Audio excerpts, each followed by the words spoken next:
दिल्ली में महंगाई के खिलाफ यूथ कांग्रेस ने एहतजाज किया। यूथ कांग्रेस के कारकुनान ने हाथों में सिलेंडर लिए बढ़ती महंगाई के खिलाफ की नारेबाजी।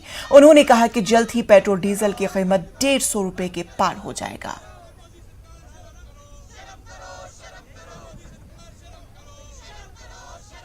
80 पैसे रोज बढ़ाने का काम ये सरकार कर रही है।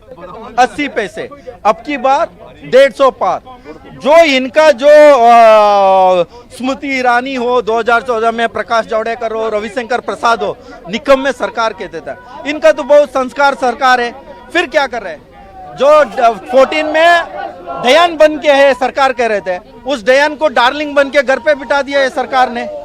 हाँ, जो देश का जनता का इन लोग ने निचोड़ रहे हैं। कितना वो लोग सही सकता है, टेस्ट कर रहा है। जनता इन लोगों को माफ नहीं करेगा, उखाड़ के फेंकने का काम करेगा। पार्लियामेंट के अंदर और बाहर अपोजिशन का हंगामा मुसलसल जारी है। महंगाई को लेकर अपोजिशन लगातार हुकूमत पर हमलावर है। अपोजिशन का कहना है इंतखाबात को देखते हुए हुकूमत ने कीमतों में इजाफा नहीं किया था, लेकिन इंतखाबात जो ही खत्म हुए फिर महंगाई का सिलसिला शुरू हो गया। दिल्ली में अपोजिशन ने गांधी स्टैच्यू के नीचे बैनर और पोस्टर लेकर एहतजाज किया। हम जो प्रोटेस्ट कर रहे हैं कल सदन में भी उठाए थे और सदन को भी स्थगित करने का वक्त आया कि हम ये चाहते हैं जो ये मोदी सरकार 5 राज्यों के चुनाव होने के बाद ये डीजल, पेट्रोल, गैस और केरोसिन से लेकर बढ़ोतरी करेगी।